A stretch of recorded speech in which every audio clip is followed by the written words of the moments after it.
တင်းကြံပွဲတော်ရဲ့မူလအစကဗုဒ္ဓဘာသာပွဲတော်မဟုတ်ပါဘူးဟိန္ဒူဘာသာကနေစတင်ခဲ့တာပါနေမင်းကြီးကမိတ္တရာသီကနေပြိတ္တရာသီကိုကူးပြောင်းတဲ့အချိန်နှစ်ဟောင်းကနေနှစ်သက်ကိုကူးပြောင်းတဲ့အချိန်မှာမကောင်းမှုအပြစ်တွေစီးကြောခြင်းနဲ့နှစ်သက်ကိုကြိုးဆိုခြင်းအတွက်ကျင်းပတာဖြစ်ပါတယ်ပထမမြန်မာနိုင်ငံတော်လို့မဖြစ်ပေါ်ခင်ပြုခေတ်မတိုင်ခင်ကတည်းကဟိန္ဒူဘာသာနဲ့နတ်ကိုးကွယ်မှုတွေကအရင်ရှိနေခဲ့ပါတယ်မြန်မာနိုင်ငံကိုဗုဒ္ဓဘာသာရောက်လာပြီးတကြံပွဲတော်ကျင်းပတဲ့အခါမှာတော့သူတို့စိတ်ကြိုက်ဒဏ္ဍာရီဖန်တီးလိုက်တာပါပြမဦးကောင်းကရေထဲချရေခမ်းတယ်ကုန်းပေါ်ချမီးလောင်တယ်ဒါကြောင့်နတ်သမီးခုနှစ်ဖော်ကအလဲကျခိုင်းထားပေးပြီးတော့လက်ပြောင်းတဲ့အချိန်မှာတကြံပွဲကျင်းပတယ်ပေါ့တွေးမိတာကသူတို့ကဘာလို့ကဘာမျိုးပဲမျက်စိကြရတာလဲလာကဘာတို့အင်္ဂါဂျိုတို့တွားထားလို့မရဘူးလားပေါ့နော်ပြီးတော့ဟိုနေမင်းကြီးစီတွားထားရင်ပိုတော့အဆင်ပြေအောင်မယ်အဲ့ဒီဒဏ္ဍာရီဟာဗုဒ္ဓဖျားဟောလည်းမဟုတ်တလို့ဟိန္ဒူဘာသာမှာရှိတဲ့ဒဏ္ဍာရီနဲ့လည်းမတူညီပါဘူးကျွန်တော်ပြောချင်တာကမြန်မာနိုင်ငံသားတွေဟာ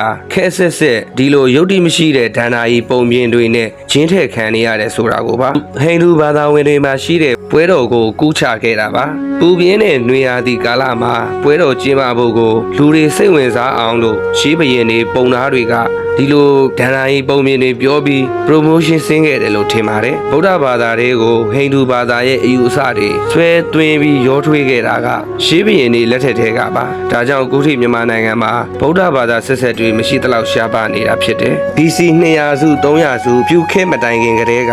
ရေလန်းချောင်းမှတစ်ဆင့်မြန်မာနိုင်ငံအောက်ပိုင်းကိုအိန္ဒိယကုန်သွယ်တွေနဲ့အတူဟိန္ဒူယဉ်ကျေးမှုနဲ့ကိုးကွယ်မှုတွေကရောက်ရှိနေခဲ့ပါတယ်မြန်မာမင်းတွေဟာနန်းတွင်အခမ်းအနားဗိသိက်မင်္ဂလာတွေကိုဟိန္ဒူပုံသားတွေကိုခေါ်ယူနန်းတင်ခဲ့တာကြောင့်လဲဟိန္ဒူဘာသာကမြန်မာယဉ်ကျေးမှုတွေမှာအမြင့်တွယ်နေတာဖြစ်ပါတယ် BC 300စုအိန္ဒိယနိုင်ငံအတောကမင်းကြီးကကမ္ဘာအနှံ့ကိုဗုဒ္ဓဘာသာပြန်ပွားဖို့သာသနာပြုအဖွဲ့ကိုးဖွဲ့ကိုစီလော့ခဲ့ပါတယ်ရှင်သောနာမထေရနဲ့ရှင်ဥတ္တရမထေရတို့ဦးဆောင်တဲ့အဖွဲ့ကခုမြန်မာနိုင်ငံအောက်ပိုင်းမွန်ပြည်နယ်တထုံဒေသကိုအရင်ရောက်ရှိခဲ့ပြီးတော့မွန်ပြည်နယ်တိရိမာတောကမင်းကလက်ခံခဲ့တာပါပြူမျိုးပြခဲ AD 400စု500စုမှာဗုဒ္ဓဘာသာထေရဝါဒရောမဟာယာနပါအကြီးအကျယ်ထွန်းကားလာပြီးဟိန္ဒူဘာသာနဲ့ရှင်တွဲတည်ရှိခဲ့ကြပါတယ် AD 700စုပကံခက်မှာအနော်ယထာမင်းကပထမမြန်မာနိုင်ငံတော်ကိုတည်ထောင်ပြီးဗုဒ္ဓဘာသာကိုနိုင်ငံတော်ဘာသာအဖြစ်သတ်မှတ်လိုက်တဲ့အခါမှာတော့ဗုဒ္ဓဘာသာကထိပ်ဆုံးကိုရောက်သွားပြီးဟိန္ဒူဘာသာကနန်းတွင်းတလေအဖြစ်ကျန်ခဲ့ပါတယ်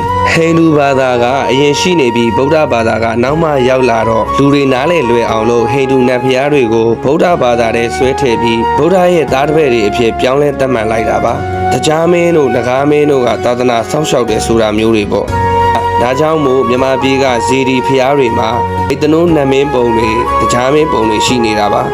ဒေရင်ရရနတ်ကိုးဝယ်မှုတွေနဲ့ရောရှက်နေတဲ့ဗုဒ္ဓဘာသာဖြစ်နေတော့တာပေါ့ထိုင်းလာအိုကမ္ဘောဒီးယားတီရီလင်္ကာတရုတ်နိုင်ငံယူနန်ပြည်နယ်တွေမှာလည်းတင်းကြံပွဲကိုကျင်းပကြပါတယ်မြန်မာနိုင်ငံမှာတော့ AD 700စုပကံခက်မှာတကြံပွဲကိုကျင်းပတဲ့အထောက်အထားတွေတွေ့ရှိရပြီးထိုင်းနိုင်ငံမှာတော့ AD 1300စုစုခိုထိုင်းခက်ကာလမှာဒီတကြံပွဲတော်ကိုစတင်ကျင်းပခဲ့ပါတယ်မြန်မာနိုင်ငံကအိန္ဒိယနိုင်ငံနဲ့ပထဝီအနေအထားအရပိုနီးစပ်သလိုဗုဒ္ဓဘာသာနဲ့ဟိန္ဒူယဉ်ကျေးမှုတွေကလည်းမြန်မာပြည်ကိုအရင်ဝင်ရောက်ခဲ့တာကြောင့်နှစ်သက်ကိုတကြံပွဲတော်ကိုကျင်းပတဲ့အစဉ်အလာဟာမြန်မာနိုင်ငံကနှစ်ပေါင်း200လောက်ပိုစောတယ်လို့ယူဆလို့ရပါတယ်